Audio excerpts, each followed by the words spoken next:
This is a recording of pages 479 to 485, and we're starting with the House of Wisdom. Around 830, the caliphs built a great research library in Baghdad called the House of Wisdom. Here they collected scrolls, books, and manuscripts from around the Mediterranean and beyond.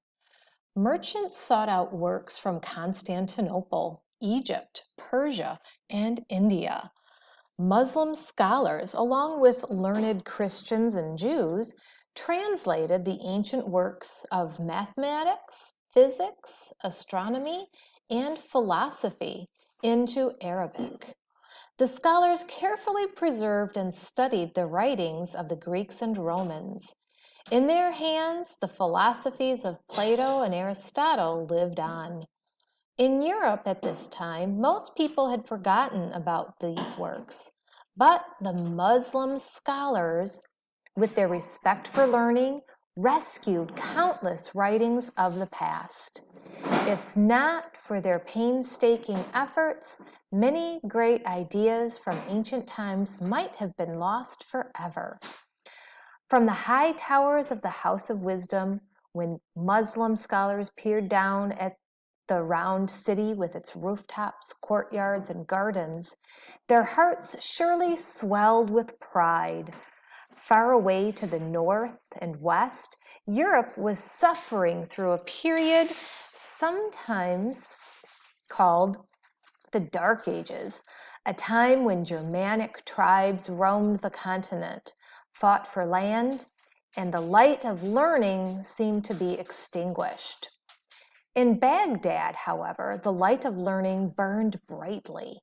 The Muslim scholars must have whispered to themselves, and rightfully so, that Baghdad at this time was not only the center of the Islamic Empire, but also the most splendid city in the world. Across the Islamic Empire, Muslims became great preservers of ancient knowledge. They also built on what they preserved, adding important ideas and discoveries of their own. Let's look at the lives of two men who made great contributions to learning at this time. So, a new branch of mathematics. The year is 820, and there lives in Baghdad an Arab mathematician, al-Khwarizmi, the Abbasid Caliph, who knows al-Khwarizmi's abilities well, has asked the mathematician to translate into ancient Greek manuscripts at the House of Wisdom. The Caliph has also asked al-Khwarizmi to write his own works on mathematics and astronomy. Al-Khwarizmi, a curious and tireless scholar, happily accepts these duties. Mathematics gives him no end of pleasure because, he says, numbers are so useful. After all, he writes, we must use numbers in cases of inheritance, legacies, partition, lawsuits, trade, and in all dealings with one another, or where the measuring of lands, the digging of canals, geometrical computations, and other objects of various sorts and kinds are concerned. Like many Muslim scholars, he begins all his works by writing. In the name of Allah, the compassionate and the merciful.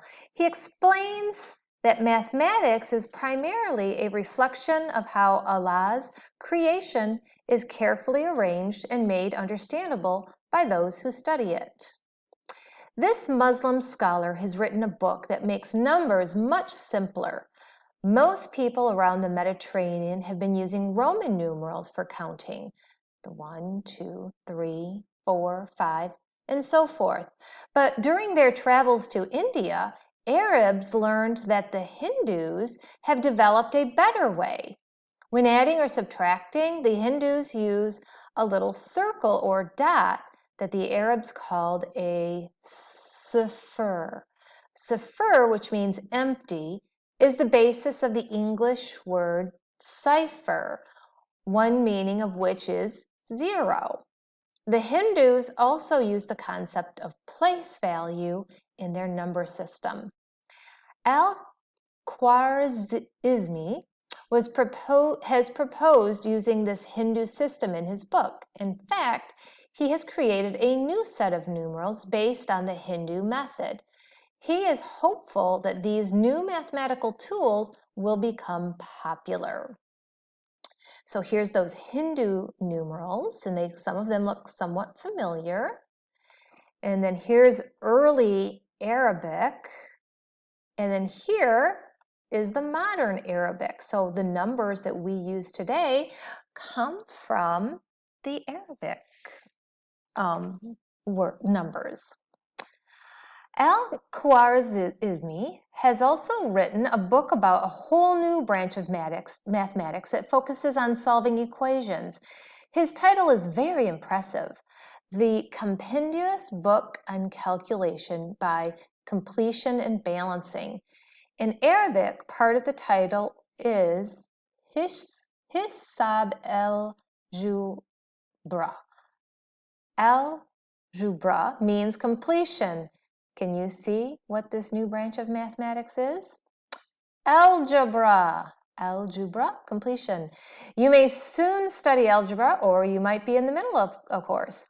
You can thank Al-Khwarizmi. Scholars at the House of Wisdom and other centers of learning built on Al-Khwarizmi's work and went even further. They made breakthroughs in geometry and astronomy. Much of modern mathematics is based on their study. All right, now some advances in medicine. Ibn Sina. Now let's leave Baghdad and zoom forward a couple of centuries. Okay, the year is AD 1000. The place is Persia, which is part of the Islamic Empire. It's a time when many people around the world believe that gods or demons cause illness. But Muslim doctors who have learned from the Greeks are studying the human body to look for natural causes of disease. Hard at work is a young Muslim scholar and doctor named Ibn Sina. Ibn Sina has always been a gifted student. Even when he was young, people knew of his talents. When the prince near his home fell ill, Ibn Sina managed to cure him, and he was rewarded with access to the royal library. By the age of 18, as a physician to kings of Persia, Ibn Sina has started writing the Book of Healing. Soon he is at work on his Canon of Medicine, a book that summarizes all known diseases and treatments. He doesn't know it, but his book will later be translated and used for centuries. In Europe, it is to become the single most important volume in the history of medicine. Ibn Sina always pushes himself. Sometimes Muslim rulers want him to care for them on the road while they wage war. He even writes part of his book of healing while traveling on military campaigns. This remarkable man of science would eventually die on one of those campaigns, but his work in medicine paved a brilliant path for others to follow. Muslims established hospitals and traveling clinics throughout the Islamic Empire. They used surgery to treat wounds, set bones, remove eye cataracts, and fight diseases. Muslim doctors made effective medicines from plant and animal extracts. Students traveled thousands of miles to study medicine at Muslim centers of learning. Europeans even sent their sons to study medicine with Islamic scholars. The achievements of Ibn Sina and others made Muslim medicine the wonder of medieval times. Art in praise of Allah. A famous Islamic saying declares, Allah is beautiful and loves beauty. Muslim artists tried to fill the world with beautiful things that pleased the eye and reminded the faithful of Islamic teachings. As Muslims expanded their empire, they encountered artwork in Egypt, Syria, Persia, Mesopotamia, and beyond. They learned from the lands they conquered and wove the new ideas into their own distinctive style of art. Because Muhammad had taught that Allah alone could create life, Muslims believed that it was a sin of arrogance to draw living creatures, for that would be trying to act like Allah. So, Muslim artists usually did not make pictures or statues of lifelike beings. Instead, they decorated objects with complex patterns that dazzled the eye. Often they drew on nature for inspiration. The most famous Muslim design is called arabesque, a pattern of winding stems and abstract leaves and flowers. If you look closely, sometimes you can detect that the lines within arabesque leaf patterns aren't lines at all, but Arabic letters forming the word Allah. Like the Chinese, Muslim artists turned handwriting or calligraphy into art. The elegant Arabic letters lent themselves to intricate patterns. Artists competed with one another to work passages from the Quran into clever decorations. They loved covering just about everything: walls, floors, carpets, vases, swords, with elaborate letter patterns. Even caliphs practiced copying sayings from the Quran. For the Muslims, the art of calligraphy was yet another way to proclaim the glory of Allah. Muslim crafts were a feast for the eye.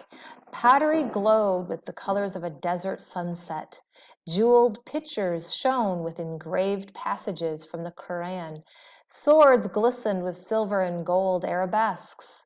Strolling through a busy bazaar in the streets of Baghdad, you might have spotted a leather saddle and matching cloth ready to fit the finest Arabian horse, or a bronze lamp gleaming so brightly that you'd wondered if a genie made his home there. Muslim craftsmanship turned carpets into works of art. Rugs of all sizes were in great demand in the Muslim world.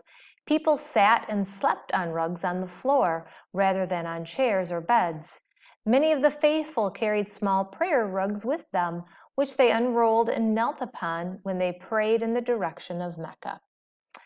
Muslim craftsmen covered their carpets with rich patterns made of tiny knots of colored wool or silk.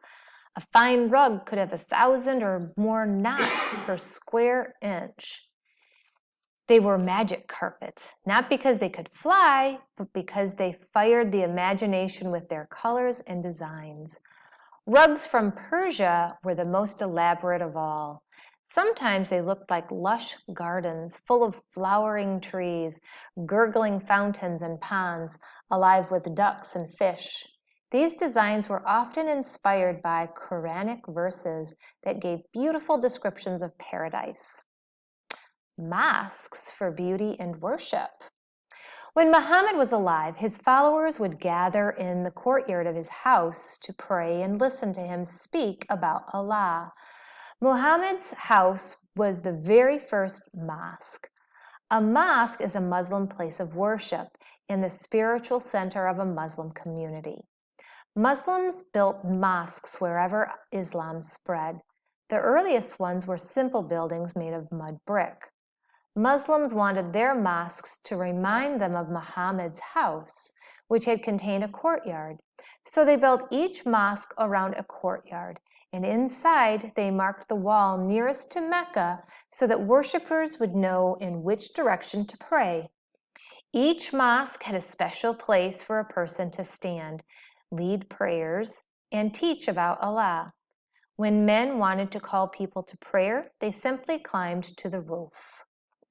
As the Islamic Empire grew, Muslims adopted architectural features from different lands. In Constantinople, they saw the enormous light-filled dome of the Hagia Sophia. Soon they were building domes over their mosques. From the Persians, they learned to construct mosques with pointed arches. When North African Muslims built mosques, they added towers called minarets. Men climbed to the top of these minarets to call people to prayer. Before long, Muslims in other parts of the empire were building minarets on their mosques. Some mosques were humble buildings in small areas. Some were ornate, spread over acres. In the most elaborate mosques, craftsmen carved wandering arabesque designs on walls and doors. Rich carpets covered the floors. Mosaics made from millions of colored stones adorned the walkways. The finest glass lamps hung from the ceilings, bringing a golden glow to the evening prayers. Fountains and gardens graced the courtyards. Mosques today continue these traditions. Mosques varied enormously in design, but most shared and still share common features. The minaret forms the highest point from which the call to prayer goes out 5 times a day. A dome often covers some part of the building.